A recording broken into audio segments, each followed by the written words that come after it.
Hello and welcome for another episode of Ask Reddit. For today's episode, former flat earthers. What made you come round?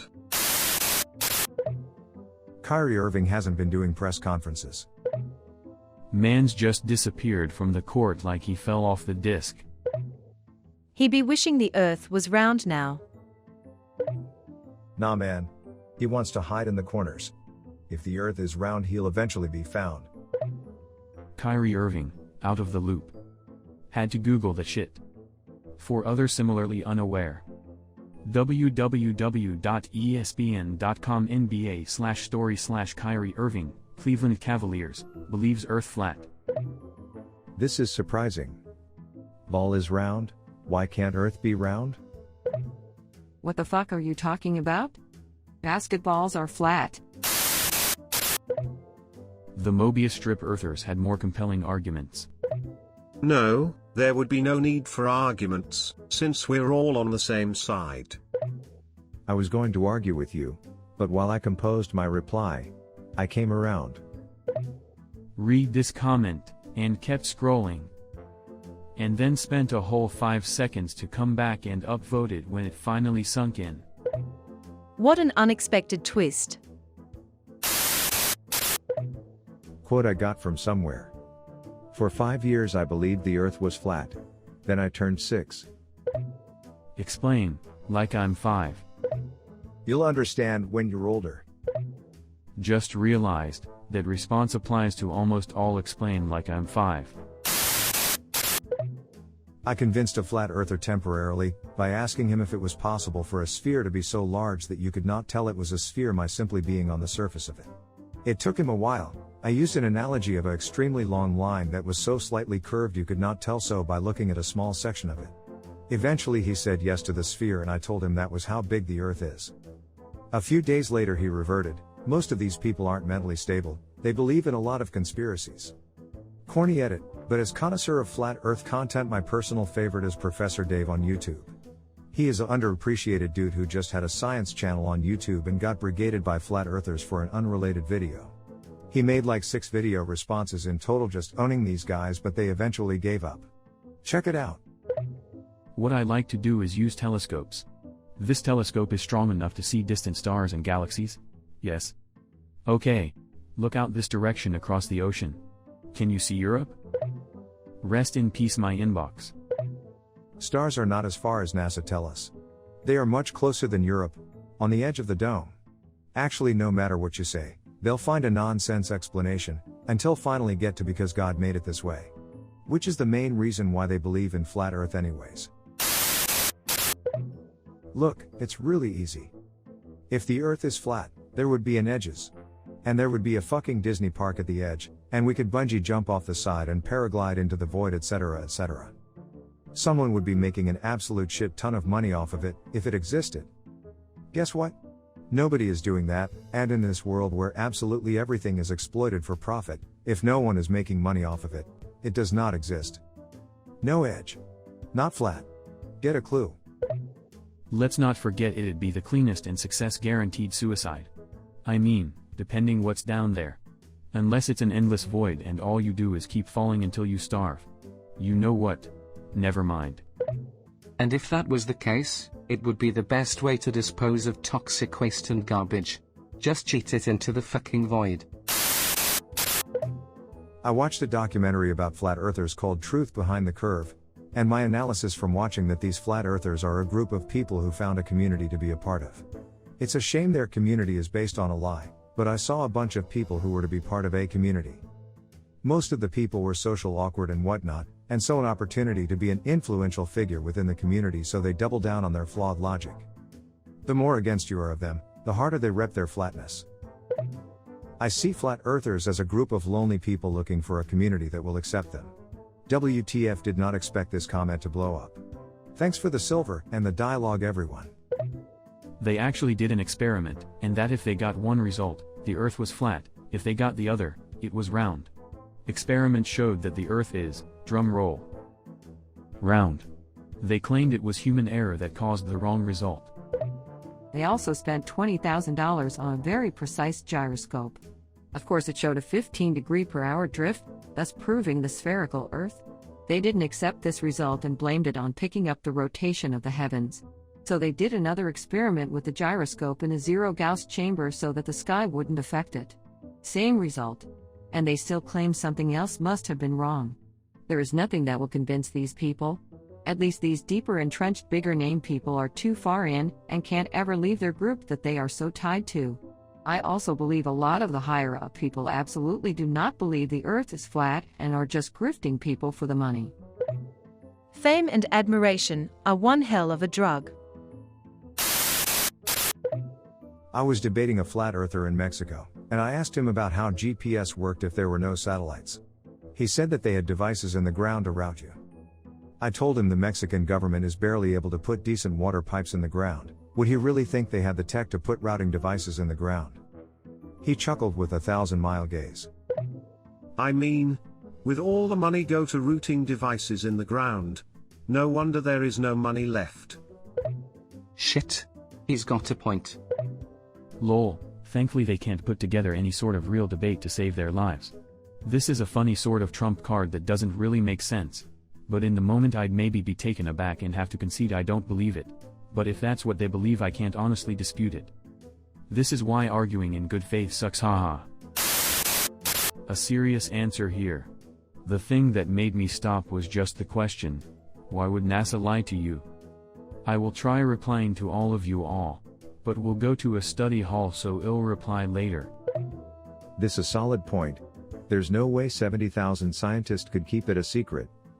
Since this is getting tons of replies and a lot are addressing the Manhattan Project, I'll address it here. Yes, they did a great job at keeping it a secret while it was happening, but it inevitably came out. My point is addressing that this secret would be impossible to continue to stay secret, especially during the current information age. Thank you for the awards. That's the biggest reason for me to not believe so many conspiracy theories, especially major ones like a flat earth. We know how often things leak about everything, and suddenly a collection of tens of thousands of people are all gonna keep this one big secret. Flat Earth is absolutely shit tier. It not only fails on the level you described, but also why? Why pretend the shape of the Earth is different than it is? When does someone convene a high-level meeting to circulate that idea? Why pretend the shape of the Earth is different than it is? Because the people that believe it get quickly funneled into dark propaganda. That is why I laugh at the 9/11 inside job people. The amount of people that would have to keep that a secret is astounding. From government agencies, to people in the military, there are so many. There is no way everyone would keep their mouth shut. Most conspiracies fall flat because they would require too many people to keep quiet. Not only that, but it involves the high-ranking people involved to set aside their arrogance, pride and work together. So let me get this straight, you're telling me that the reason why people would do this is because they're so insanely arrogant and have so little care for other human beings on this planet, that they would swallow their ego and pride to do this. This is one of my favorite ways to debunk conspiracies. If the moon landings were fake, you'd know the Soviets would have been all over that shit. But no, the Soviets congratulated us. And for some reason all of the moon landing was fakers seemed to be here in the US. The inclined seat conformed perfectly to his body, strategically placed in the cockpit so he could reach no buttons with outstretched arms. The straps anchored him firmly in place, they were uncomfortable but necessary. The engine burst to life with a roar that burned out all the other audio, the vibrations tore through his body and he felt his body sink back into the seat as the G-force began to take hold. The captain was watching the readouts on the LED displays and monitoring their trajectory. As the acceleration began to peel his thoughts away, there was no more room in his brain. It had been filled by pure fear. The boosters grew with greater ferocity as they lifted higher into the sky, the sun beaming down on the left side of the shuttle. But faster they went. Through Max Q and higher into the stratosphere until the engines grew quieter, the air more silent, and the vibrations became less violent. They were approaching space, the final frontier. An hour later, and with the path of the shuttle a success, he noticed as his raw emotions withdrew that his body felt funny, had hair drifted aimlessly across his eyes as the captain's pen hovered in midair, and he knew the impossible was true. His childhood dream. He was in space. weightless. The captain turned around to him and motioned him to unhook his seatbelts.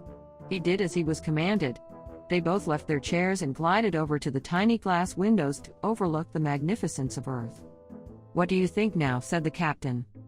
He recoiled in horror. It couldn't be. NASA had replaced the windows with high-definition screens in order to perpetrate their lies that the world was spherical. Those bastards. On Behind the Curve on Netflix, two of the flat earthers accuse the moon of being a giant TV screen controlled by NASA. You aren't too far off. It could be. Once I think I saw a Windows alert screen pop up on the moon and a cursor quickly clicked on the OK button. Fools, they should only apply updates on a new moon. Imagine thinking they get to choose when to do Windows updates. Had to travel to Japan. Gave up on my beliefs in order to make a shorter trip. I said the same thing on another post. However, someone more familiar with the conspiracy said they believe the Earth is actually a circle with the North Pole in the middle with the South Pole, or Antarctica, encircling us. For me, it just brought up more questions. They think the Earth is a big pizza with a crust made of icy mountains. The North Pole is the center where all the slices meet. The pizza is on a rotating plate with a small heat lamp that can only cover about half the pizza. Sorry, I'm kind of hungry. That explanation has always baffled me. Like, they do know night and day are a thing, right? And that the sun isn't just emitting light in a very small fixed direction, but rather in all directions. According to the flat Earth theory, the sun is more like a flashlight than a light bulb. It's also 3,000 miles up, making sunsets mathematically impossible. I've always thought some of the models flat earthers come up with are actually kind of clever, not from a grown-ass adult, but if a kid explained it to me I would be like, hey, that kind of almost works. Not bad. But sunsets are always where they break down and just start saying optical illusion over and over again until it's just gibberish. They also can't have both solar eclipses and lunar eclipses. Bear with me for a second. I'll play devil's advocate. What if you take the flat disk, and then warp it a little downwards? So that it's more of a mound kind of shape. Actually, let's go all the way, and bend the edges until they wrap back around and touch at the bottom. Then wham! Solar eclipses, lunar eclipses, time zones. It all works. Checkmate, NASA. I see, so the Earth is a flat sphere. I like it. If someone starts as a round earther, and then converts to being a flat earther, and then goes back to being a round earther, would you say they've come full circle? Once they've realized their mistake, I'd say they're really on the ball. Though I imagine flat earthers would say they're the level-headed ones. Obviously there's a lot of memeing around here, but if the question was meant seriously, we should understand what exactly flat earth belief is. As Dan from the channel Folding Ideas puts it in his excellent video In Search of a Flat Earth. Nominally, flat earth is a belief that the earth isn't a globe, but is actually flat, a fact that has been kept from us. Meaning normal people, by a nebulous, powerful them for nefarious, inscrutable purposes. I think it's worth considering that the shape of the earth might actually be the least important belief of flat earth. Flat earth is a syncretic, biblical belief that is both evangelical and apocalyptic. The world is flat. And they are hiding that fact from you, because a flat earth would be irrefutable proof that we live in a divine fishbowl, and thus, that God is real. Flat earthers are not otherwise empty vessels who believe one kooky thing. They believe that thing because it suits their purposes. Flat earthers have an agenda. Their anxiety is that the world has become too complex, that too many things are changing, and that science and progressivism are actively malicious elements, working to obstruct the true nature of God. Most people don't actually believe flat earth because they were persuaded by shoddy evidence. They do so because it says something they already believe about the nature of the social world. I was tired of living life on the edge. I've been to the edge. And I've been to the edge. Yes, I've been to the edge. I've been to the edge. And God knows if I've looked down. Looked down. I've been to the edge. Not me. But got a flat earther to question his beliefs, and hopefully critically analyze them. By giving him the proof he asked for, to which he responded mainstream science and media are lies. I asked why he asked for proof, if he could just disregard it as lies either way. then told him that since he required no proof, or evidence against, to believe something, it made him the easiest person to deceive, and that it seemed pretty sheep-like to me. He deleted all of his flat earth comments and hasn't posted about it since. Holy round earth, Batman. Thank you for the karma and awards and gold. I promise I'll screenshot next time. He didn't block me, I can still see everything he posts/posted, and the op thread creator also said the comment disappeared. Shame. Shame. Shame. He probably didn't change his opinion, but he did become ashamed of it. Which is a good start. That's the typical response I get from a lot of people about any weird shit they believe. They demand proof that they're wrong, and if you give them proof it doesn't count and never has. Well, there you have it. Comment down below of what you think about today's episode. Leave a like if you like the video, and subscribe for more videos. Thank you for watching and have a great day ahead.